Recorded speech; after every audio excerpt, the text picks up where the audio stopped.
Job పక్కా 5 లక్షల challenge programme లో చేరండి. 100% ప్లేస్మెంట్ సపోర్ట్ తో కేవలం 100 రోజుల్లో ఉద్యోగం తెచ్చుకోండి. 5 లక్షలు. ఉద్యోగాలు చేస్తున్న అదృష్టవంతులారా, మేము చాలా ఇంటర్వ్యూలకు వెళ్ళాం. అక్కడి ఆఫీసర్లు మమ్మల్ని ఎన్నో ప్రశ్నలు వేశారు. మేము సమాధానాలు కూడా ఎన్నో చెప్పాం. అయినా మాకు ఉద్యోగాలు రాలేదు. మీరు ఏ విధంగా ఉద్యోగాలు సంపాదించింది చెప్పి మాకు సహాయపడవలసిందిగా కోరుతున్నాం. మాస్టరు, మీకు ఉద్యోగం ఎలా వచ్చింది? మా మామయ్య గారు ఎమ్మెల్యేగా ఉండేవారు. సంతోషం. మీరు మాస్టారు, మీకు ఉద్యోగం ఎలా వచ్చిందో దయచేసి చెప్తారా? ధనలక్ష్మి పెంచింది. ఆవిడెవరు? ఆఫీసర్ గారి భార్య. ధనలక్ష్మి అంటే డబ్బండి. అదే లంచం అన్నమాట. అవునండి. నెక్స్ట్. సార్, మరి మీరు? వినయంతో కూడిన విద్య వల్ల వచ్చింది, కృషితో కూడిన దీక్ష వల్ల వచ్చింది. కృషితో నాస్తి దుర్భిక్షం, జపితో నాస్తి పాతకః అన్నారు పెద్దలు. కావచ్చు, కానీ మీకంటే ఎక్కువ విద్య ఉన్న మా యువతరానికి మీకంటే తక్కువ ఉద్యోగం కూడా ఎందుకు రావటుందో చెప్తారా? మీ యువతరానికి విద్య కంటే పొగరెక్కువ, వినయం కంటే విప్లవం ఎక్కువ, ఆలోచన కంటే ఆవేశం ఎక్కువ, బాధ్యతల్ని భరించటం కంటే హక్కుల కోసం పోరాటం ఎక్కువ. విద్యని వివేకాన్ని వీధులకిడ్చి మీ నిరుద్యోగానికి ఈ వ్యవస్థే కారణం అనుకోవడం తప్పు. ఉద్యోగం ఎలా వచ్చిందంటే మనలూతి కారేశాడు. ఈయనెవర్రా? మా నాన్నగారు. ఒకవేళ నీకేదైనా జవాబు తెలియదనుకో, అది కూడా వినయంగా చెప్పి తప్పకుండా తెలుసుకుంటాను సార్ అనాలి. రిక్షా అన్నట్టు ఇంటర్వ్యూ కార్డు జేబులో ఉందా? ఉంది నాన్న. నువ్వు పదవి. అలాగే పద. నువ్వు రావే. వస్తామ్మా. ఆ ఉద్యోగం రాక మరో ఇంటర్వ్యూ వస్తే అమ్మ శకునం మంచిది కాదేమోనని చెల్లెల్ని,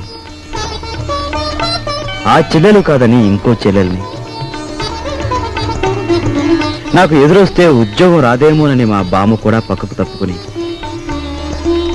ఇలా ఒక్కొక్క ఇంటర్వ్యూకి ఎన్నో ఆశలు పెంచుకున్న మా వాళ్ళందరికీ వీడికి ఉద్యోగం రాదు అనే నిరసన భావంలోకి వచ్చేశారు. ఉదయం మా ఇంట్లో నన్ను చూసేసరికి సుప్రభాతం మరో రకంగా తయారైంది. నిఖిలాంధ్రదేశ నిరుద్యోగ మహాసభాధ్యక్ష, నిదురించు నీదు నిదురే గద లోకరక్ష, ఎంప్లాయిమెంట్ ఎక్స్చేంజీలకే పరీక్ష, మా తండ్రి నిద్ర దేశానికి సుప్రభాతం.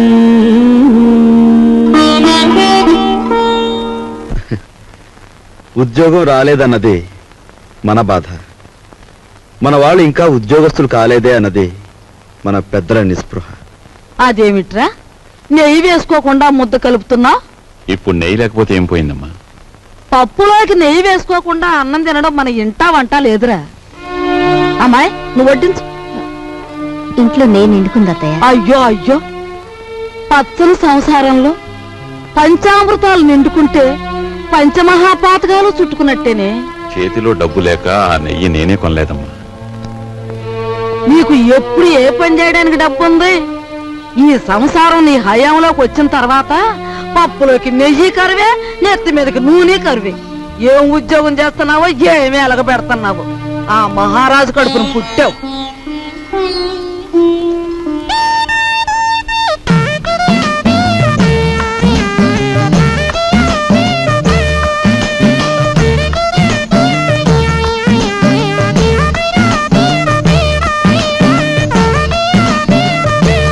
చిన్నాడా, ఆఫీస్కి వెళ్ళడానికి మీ నాన్న తయారైతే ఇంకా ఏం చేస్తున్నావురా? తాతయ్య వదిలేసిన రావుకోటి పూర్తి చేస్తున్నానే, వచ్చేస్తున్నా. మా నాయనే, నీకున్న పాటి బుద్ధి పెద్దదవుకుంటే ఈ పాటికి 2 జిల్లాల కలెక్టర్ అయ్యేవాడు. ఒరే నాయనా, ఆ రాంకోటి సాయంత్రం పూర్తి చేతు గాని బడికి బయలుదేరు. ఏమండి, సరస్వతిని చూసుకోవడానికి వెంకటపతి గారు వాళ్ళు వస్తా ఉన్నారు. వాళ్ళు ఎప్పుడు వస్తారు? ఆఫీస్ నుంచి వచ్చేప్పుడు కనుక్కురండి. అలాగే. అరే సరస్వతి, నువ్వు ఇక్కడున్నావా? అబ్బో, ఏంటే అట్ట మెలికలు తిరిగిపోతున్నావు? అబ్బో, దీనికి దూకుడు ఎక్కువైపోయింది. ఇక పెళ్లి చేయాల్సిందే. లలిత ఒరే, వస్తాను. సరేనండి.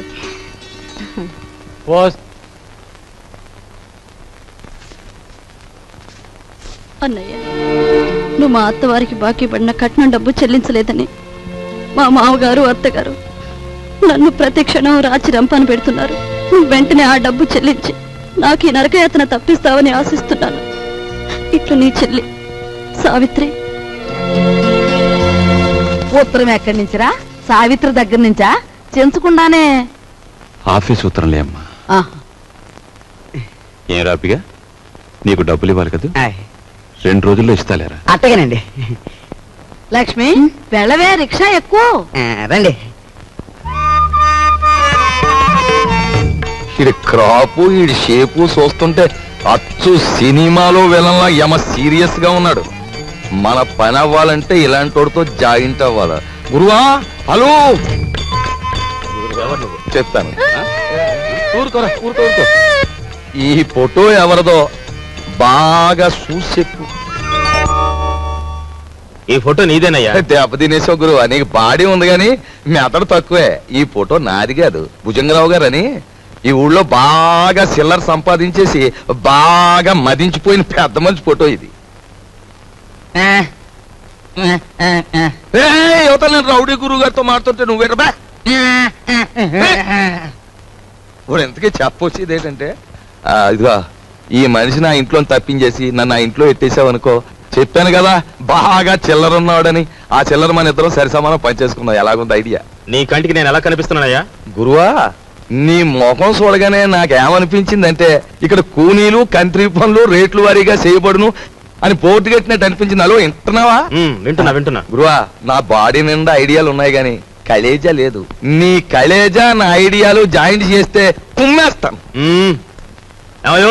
నేను పోలీసు వాళ్ళకి పాత చుట్టానే కావచ్చు, కానీ నన్ను పరీక్షించడానికి సిఐడి నిన్ను పంపించారని నాకు బాగా తెలుసు. హలో, నేను ఈ పని చేయను. వస్తా. గురువా, హలో, ఇదెక్కడ పీకులాట పంచాంగం నాయన, నన్ను సిఐడి అంటావేట్రా బాబా? ఎవర్రా నువ్వు నామేసేస్తా? కోప్పడక బ్రదర్. హలో, నువ్వు మోగోడు కదరా ఎలా మాడుతున్నావు? పైగా నన్ను పెదరు అంటావు. నీ కంటికి నేను పెద్ద ముష్టోళ్ళ కనపడుతున్నాను ఎట్రా? ఏటి ఎదవేశాలు? ఈ వేషం ఒక్కటే కాదు, నువ్వు చూడాల్సిన వేషాలు ఇంకా చాలా ఉన్నాయి. చూస్తావేంటి నా విశ్వరూపం? పట్టుకో పట్టుకో. హలో,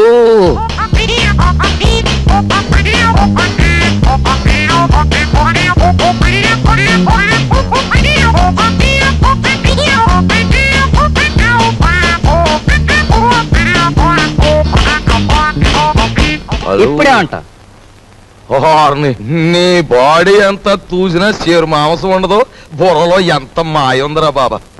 ఈ మాయే కాదు, మాయగాళ్ళకి మాయగాడు మా బాస్. మాయల పకిరిగాని చూపిస్తాను, పద. హలో, పద. నువ్వు ఇక్కడే ఉండు బ్రదర్.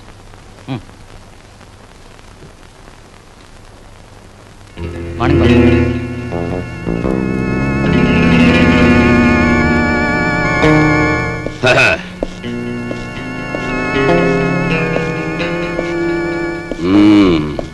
ఏరా, నీ పేరు వరాలా? పేర్లోనే వరాలు ఉన్నాయి కానీ చేతిలో మొరమొరాలు కూడా లేవు. బాబు, ఈ కత్తి కంటే నీ నవ్వే భయంకరంగా ఉంది. ఇంత భయపడే ఎదవే ఈ ఎదవ పనులోకి ఎందుకు వచ్చావురా? ఎందుకు వచ్చానంటే, అలు అస్త్రాలు వదలడం అర్జునుడికి తెలుసు. అయినా ఫైటింగ్ సీన్ లో ఫ్రంట్ సీట్ లో కృష్ణుడిని ఎందుకు కూర్చోబెట్టాడు? ఐడియాలు ఎత్తాడని. మనసేంద్రి కూడా అదే గురువా. అందులో నా వాటా ఎంత? డేవిడ్ గురువా, మనలో మనకి పీకులంట పంచాంగం ఎందుకు? 50-50 పనిచేసుకుందాం. మాట తప్పితే మర్డర్ చేసేయి. ఓకే. ఓకే అనే ముందు నాదో చిన్న షరతు.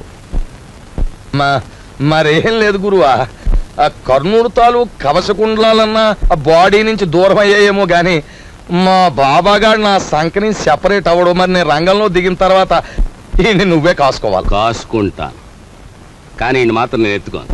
ఎత్తుకోనంటే ఎలా గురువా? ఎత్తుకోపోతే ఏటవుద్దంటే ఊరుకోరా, ఊరుకో. అది వీడితో న్యూసెన్స్. ఆయన చేత ఈడు మన కూడా ఉంటే అల్లరే గాని చిల్లర రాలదు. సరేలే తాలే. ఎళ్ళు బాబా, ఎళ్ళు, జాగ్రత్తగా వెళ్ళు బాబా. అది అదిరా బాబా, అది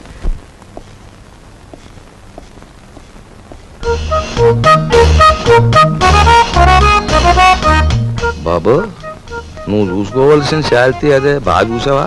నిజమే వరాలా, నువ్వు చెప్పినట్టు ఇద్దరు రూపురేఖలు ఒక్కలాగే ఉన్నాయి. నవకాయ బాబు, ఇది ఆఫీసు. ఇదిగో ఆయన వాకింగ్ చూసాం కదా, ఆయన టాకింగ్ కూడా విన్నాం. పద పద.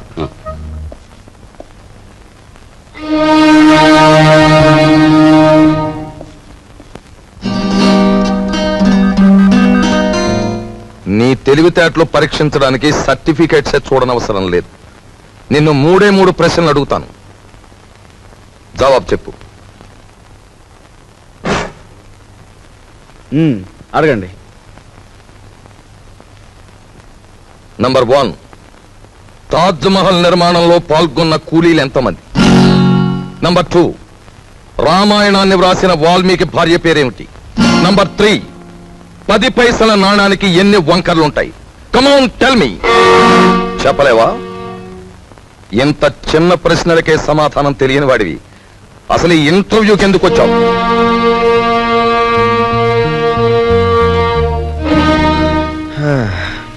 చెప్తాను.